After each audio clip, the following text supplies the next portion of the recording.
Perkembangan Islam di Nusantara tak bisa dilepaskan dari keberadaan dan peran kerajaan-kerajaan bercorak Islam. Tercatat ada banyak kerajaan Islam yang pernah berdiri di Indonesia. Kesultanan dan kerajaan Islam ini berdiri dan tersebar di hampir seluruh Indonesia, mulai dari wilayah barat hingga timur Nusantara. Pengaruh dan bekas peninggalan sejumlah kerajaan ini pun dapat ditemukan sampai saat ini. Lantas, kira-kira apa saja kerajaan Islam di Indonesia yang pernah ada? Kerajaan Islam yang pernah berdiri di Indonesia, mengutip buku Sejarah 2 oleh Sardiman, berikut sejumlah kerajaan Islam yang pernah ada di Indonesia. 1. Kerajaan Perlak. Berdasarkan hasil seminar sejarah Islam di Medan pada tahun 1963, seminar sejarah Islam di Banda Aceh pada tahun 1978, serta seminar sejarah masuk dan berkembangnya Islam di Aceh dan Nusantara pada tahun 1980 di Banda Aceh, Kerajaan Perlak dikukuhkan sebagai kerajaan Islam pertama di Indonesia.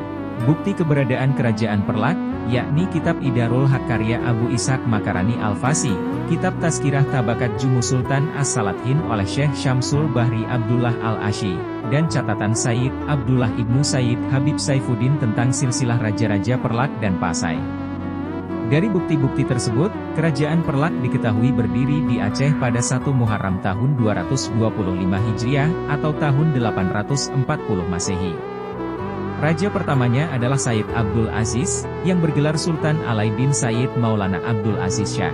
Kerajaan Perlak mengalami kemunduran karena ketidakstabilan pemerintahan akibat persaingan antar anggota keluarga kerajaan. Sehingga para pedagang banyak yang mengarahkan aktivitas perniagaannya ke tempat lain, yakni Pasai. 2. Kerajaan Samudra Pasai. Kerajaan Samudra Pasai berdiri menggantikan Kerajaan Perlak yang sudah berada di ambang keruntuhannya. Raja pertamanya Sultan Malik Al-Saleh pada tahun 1285 sampai 1297 Masehi, mempersunting putri penguasa Perlak yaitu Putri Ganggang Sari. Demikian Perlak disatukan dengan Samudra Pasai. Pada masa Malik Al-Tahir II pada tahun 1326 hingga tahun 1348 Masehi, Samudra Pasai mengalami kemajuan pesat. Hubungan dengan kerajaan-kerajaan Islam di India dan Arab semakin erat lewat kegiatan perdagangan. Kerajaan Samudra Pasai mulai mengalami kemunduran sejak Sultan Malik Al-Tahir III karena pemerintahannya kurang jelas. Pada tahun 1521 Masehi Samudra Pasai akhirnya dikuasai oleh Portugis. 3. Kerajaan Malaka. Kerajaan Malaka merupakan kesultanan Islam yang paling berpengaruh di sekitar Selat Malaka, Sumatera dan Semenanjung Malaka. Kemunduran Samudra Pasai diikuti dengan perkembangan Malaka sebagai pelabuhan dan pusat perniagaan di Asia Tenggara. Berdasarkan catatan sejarah, kerajaan ini didirikan oleh seorang pangeran dari Belambangan, Jawa Timur yang bernama Paramisora. Ia melarikan diri dari serangan tentara Majapahit. Setelah bertemu dengan Sidi Abdul Aziz, ia masuk Islam dan mengganti namanya menjadi Iskandar Shah. Ia kemudian dipercaya sebagai pemimpin dan membangun kerajaan Malaka. Iskandar Shah pun ditetapkan sebagai sultan pertama kerajaan tersebut. Setelah direbut oleh bangsa Portugis, kerajaan Malaka mengalami keruntuhan pada tahun 1511. Kerajaan tersebut lebih kurang hanya berdiri selama 1 abad. 4. Kerajaan Aceh. Setelah Malaka jatuh ke tangan Portugis, pusat perdagangan kembali ke Aceh. Kala itu, Aceh dikuasai kerajaan Pedir tapi berhasil memperoleh kemerdekaan. Dan berdirilah kerajaan Aceh sekitar tahun 1514 Masehi dengan raja pertamanya, yakni Ibrahim yang bergelar Sultan Ali Mughayat. Raja pertama dan beberapa sultan berikutnya berusaha menyerang Portugis di Malaka. Pada masa Sultan Iskandar Muda, Aceh mencapai masa kejayaannya dan berhasil memperluas wilayah kekuasaan. Namun sayangnya, Malaka belum juga jatuh ke tangan Aceh. Kemunduran Aceh dimulai ketika Sultan Iskandar Muda digantikan oleh menantunya, yaitu Iskandar Thani. Pada tahun 1641 Masehi, Iskandar Thani digantikan permaisurinya. Permaisuri dan penggantinya pun tidak cakap dalam menghadapi kelicikan VOC.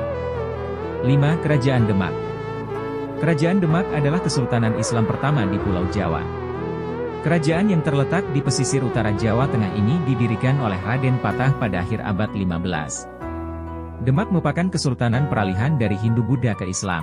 Dalam perkembangannya, Demak berperan besar terhadap penyebaran Islam di Jawa dan wilayah Indonesia bagian timur, seperti Kalimantan, Makassar, Ternate, dan Ambon. Kemunduran Demak diakibatkan perebutan kekuasaan antar anggota keluarga kerajaan setelah Sultan Trenggono pada tahun 1521 hingga tahun 1546 Masehi gugur. Seharusnya, Pangeran Sekar Sedalepen yang menjadi penggantinya. Tapi ia dibunuh oleh Pangeran Prawoto, anak Sultan Trenggono. Saling bunuh-membunuh di antara keluarga kerajaan pun tidak bisa dicegah. Pada akhirnya, menantu Sultan Trenggono yakni Hadiwijaya memindahkan pusat pemerintahan Demak ke Pajang. Perpindahan inilah yang membuat berakhirnya kekuasaan kerajaan Demak. 6. Kerajaan Pajang. Hadiwijaya menjadi raja pertama kerajaan Pajang. Demak yang waktu itu telah diserahkan kepada Arya Pangiri, anak Sunan Prawoto, pun tunduk kepada Pajang. Kerajaan Pajang di bawah pemerintahan Sultan Hadiwijaya mengalami perkembangan dan wilayah kekuasaan yang cukup luas.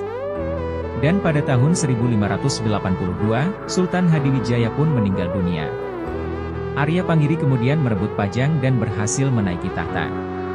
Pangeran Benowo, putra Sultan Hadiwijaya kemudian merebut kembali kekuasaan Arya Pangiri dengan bantuan Sutawijaya, anak angkat Sultan Hadiwijaya. Usai direbut, Pangeran Benowo justru menyerahkan tahta kepada Sutawijaya.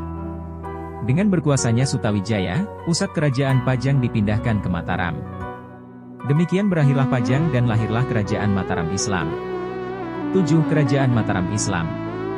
Raja pertama Kerajaan Mataram Islam adalah Sutawijaya, yang memiliki gelar Panembahan Senopati. Pada masanya, Mataram menundukkan para bupati yang membangkang dan Demak. Kerajaan Cirebon dan Galuh pun ditaklukkan pada tahun 1595 Masehi. Panembahan Senopati wafat pada tahun 1601 dan dimakamkan di Kota Gede, Yogyakarta. Mas Jolang atau Panembahan Sedak Rapiak menggantikan ayahnya. Sayangnya, ia juga harus berpulang ketika menghadapi pemberontakan para bupati yang ingin melepaskan diri dari Mataram. Kekuasaan kerajaan Mataram dilanjutkan keturunan oleh Panembahan Senopati. Saat Amangkurat II memimpin, kondisi Mataram semakin kacau karena campur tangan VOC. Keadaan Mataram makin tidak menentu ketika terjadi Perjanjian Giyanti. Perjanjian tersebut membuat wilayah Mataram harus dibagi dua menjadi Kesultanan Surakarta dan Kesultanan Yogyakarta pada tahun 1755. Perjanjian Giyanti sendiri adalah politik adu domba yang dibuat VOC di kala Pangeran Mangkubumi dan Pakubuwana III berselisih. 8. Kesultanan Cirebon. Pendiri kerajaan Cirebon adalah Pangeran Walangsungsang yang bergelar Cakrabuana. Akan tetapi, yang berhasil meningkatkan status Cirebon menjadi kesultanan adalah Syarif Hidayatullah. Syarif Hidayatullah adalah keponakan sekaligus pengganti Pangeran Cakrabuana sebagai penguasa Cirebon. Ia juga pendiri dinasti Raja-Raja Cirebon dan Kerajaan Banten. Ia aktif pula menyebarkan agama Islam di wilayah Jawa Barat. Syarif Hidayatullah pada tahun 1448 hingga 1568 Masehi dikenal dengan sebutan Sunan Gunung Jati setelah wafatnya. Perkembangan pesat Cirebon ada di bawah kekuasaan Syarif Hidayatullah. Kala itu, Cirebon dengan dukungan tentara Demak, yang dipimpin oleh Panglima Fatahillah membebaskan seluruh pantai utara Jawa Barat, termasuk Banten. Fatahillah juga berhasil mengusir Portugis dari Sunda Kelapa yang kemudian berganti nama menjadi Jayakarta. Fatahillah dikukuhkan menjadi Bupati Jayakarta dan anak Syarif Hidayatullah bernama Hasanuddin diangkat menjadi penguasa di Banten. Cirebon pun semakin kuat dengan wilayah Banten dan Jayakarta yang berada di bawah kekuasaannya. Keruntuhan kesultanan ini disebabkan campur tangan VOC yang membagi Cirebon menjadi 3 kekuasaan, yakni Kasepuhan, Kanoman, dan Kacirebonan. Pada akhirnya, VOC berhasil menguasai Cirebon. 9. Kerajaan Banten. Raja pertama Banten adalah Hasanuddin pada tahun 1527 hingga tahun 1570 Masehi, anak Syarif Hidayatullah. Kekuasaan kerajaan Banten cukup luas, mencakup Lampung hingga Bengkulu.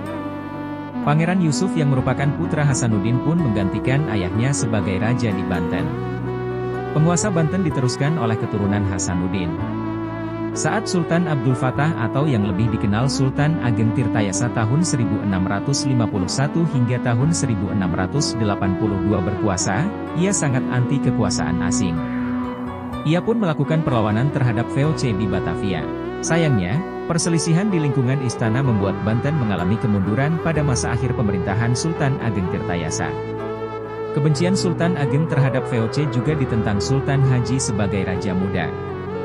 VOC kemudian memanfaatkan kondisi tersebut dan membantu Sultan Haji untuk mengakhiri kekuasaan Sultan Ageng Tirtayasa. Usai Sultan Ageng turun tahta, kekuasaan VOC justru makin kuat di Banten dan kerajaan itu pun runtuh. 10. Kerajaan Makassar. Di Sulawesi Selatan atau Sulsel pada abad ke-16 berdiri sejumlah kerajaan bercorak Islam, meliputi kerajaan Goa, Tallo, Bone, Luo, Sopeng, Wajo, dan Sidenreng. Pada tahun 1528 Masehi Goa dan Tallo membentuk persekutuan yang melahirkan kerajaan Makassar. Selain Makassar, kerajaan Bone, Wajo, dan Sopeng juga membentuk persekutuan yang dikenal dengan sebutan Telumpokco. Antara Goa Tallo dan Telumpokco sering terjadi persaingan dalam memperebutkan pengaruh. Makassar jadi kerajaan paling berkembang di Sulawesi Selatan. Kerajaan ini mencapai puncak keemasannya pada masa Sultan Malikusaid pada tahun 1639 hingga tahun 1653. Ia pun digantikan putranya yaitu Sultan Hasanuddin yang dikenal dengan sebutan ayam jantan dari timur karena keberaniannya menentang VOC. Di bawah Sultan Hasanuddin, wilayah kekuasaan Makassar juga meluas. Bahkan, kerajaan Bone pun juga sampai dikuasai. 11. Kerajaan Ternate dan Tidore. Di Maluku terdapat sejumlah kerajaan, mencakup kerajaan Jailolo, Ternate, Tidore, Bacan, dan Obi. Pada abad ke-15, Islam mulai berkembang di Maluku dengan dibawa oleh para pedagang dan mubalik dari Pulau Jawa. Maulana Husain, murid Sunan Giri menyebarkan Islam di Maluku. Dan akhirnya, Raja Ternate kala itu yakni Sultan marhum tahun 1465 hingga tahun 1468 dan penerusnya memeluk Islam. Ternate dan Tidore termasuk kerajaan yang cukup kuat di Maluku. Di antara keduanya pun kerap terjadi persaingan. Persaingan semakin menyala karena kedatangan bangsa asing, Portugis dan Spanyol di Kepulauan Maluku. Pada tahun 1533, rakyat Ternate dan Tidore bersatu untuk melawan Portugis. Portugis akhirnya menyerah dan meninggalkan Ternate pada tahun 1575 Masehi. Saat VOC mulai menguasai Maluku, Ternate mundur. Meski begitu perlawanan rakyat Maluku tetap berlanjut dan dipimpin Raja Tidore bernama Sultan Nuku. Ia pun akhirnya berhasil mempersatukan Tidore dan Ternate. 12. Kerajaan Banjar. Di Pulau Kalimantan ada kerajaan bercorak Islam yakni Banjar. Menurut catatan sejarah, Banjar adalah kerajaan ketiga di Kalimantan setelah berdirinya kerajaan Nagaradipa dan Nagaradaha. Suatu ketika terjadi perebutan kekuasaan di antara keluarga Istana Nagaradaha. Pangeran Samudra merasa lebih berhak atas tahta kerajaan dibanding Pangeran Tumenggung karena ia mewarisi darah Maharaja Sukarama. Perselisihan akhirnya dimenangkan oleh Pangeran Samudra. Dan ia memilih Banjar sebagai pusat pemerintahannya. Ia pun diberi gelar Sultan Suryanullah. Di bawah pemerintahannya, Banjar memperluas wilayah sampai ke Sukadana, kini di Kalimantan Barat, dan Kota Waringin, sekarang di Kalimantan Tengah. Pada tahun 1606, VOC datang ke Banjarmasin untuk menjalin kontrak dan monopoli tetapi ditolak oleh kerajaan Banjar. Pada tahun 1610 di Sambas, kejadian serupa juga terulang. VOC tak kenal menyerah dan datang kembali ke Banjarmasin pada tahun 1635 untuk mengadakan kontrak, tapi lagi-lagi tidak berhasil. Nah, itu dia 12 kerajaan Islam di Indonesia yang pernah berdiri. Sejarah singkat kerajaan juga dijelaskan, jadi semoga membantu dan bermanfaat.